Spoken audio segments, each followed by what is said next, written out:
can you talk about how you found yourself in this position of trying to figure out how to create submarkets and housing for different populations? What was your path to public service?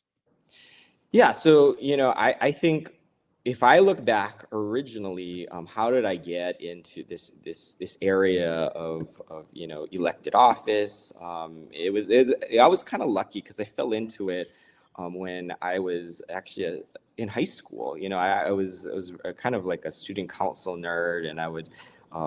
It's kind of interesting though. In high school, they have this whole student council network, and in the state of Hawaii, it kind of culminates where, they actually have an elected position at the time. They no longer do this, but at the time you had one student representative on the State Board of Education, and you'd have to get elected by your peers.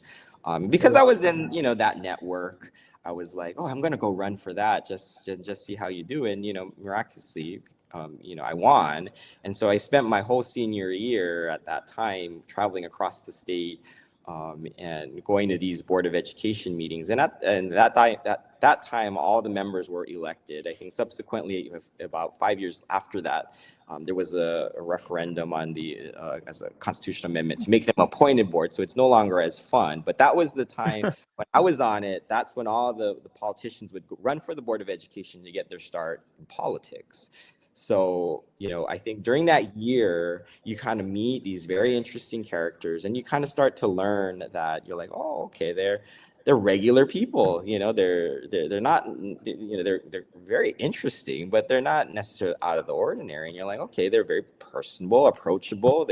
Their solutions aren't like profound. They're just like regular solutions. And so I think it gave me some confidence that I'm like, okay, well, if they can do it, maybe I can do it, right? And so I always kept that in my mind. And but I think that what they instilled in me is you have to just stay involved no matter what it is. And so I went on to college after that year. You kind of I stayed involved in college, and then after college, I went off to the U.S. mainland. I went to school in Colorado.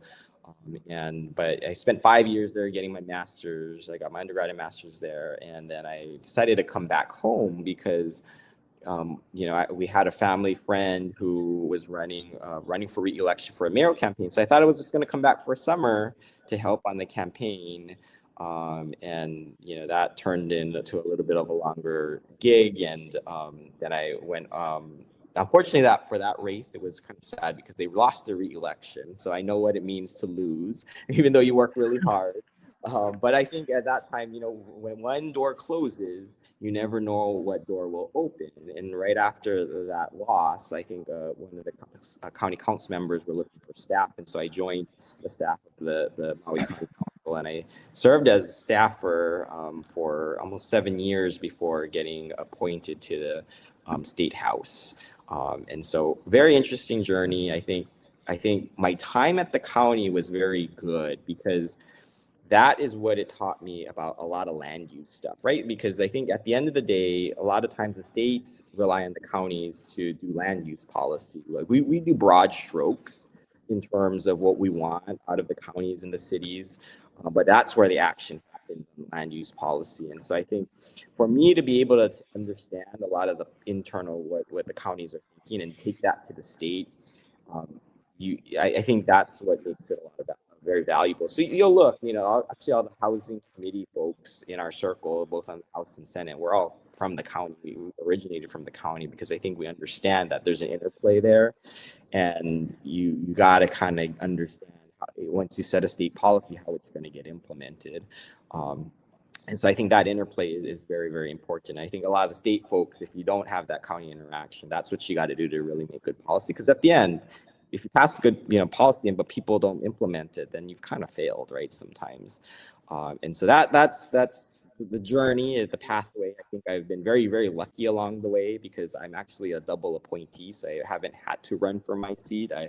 Right after the Lahaina fires, my senator decided to pursue fire cases as an attorney, so he decided to resign from the Senate, and I got appointed by Governor Green to the Senate, and I've been there for 2 years, but. Sometimes you're never that lucky, but someplace you got to be at the right place at the right time, and you gotta know, you gotta establish relationships because you never know when those relationships may come in handy.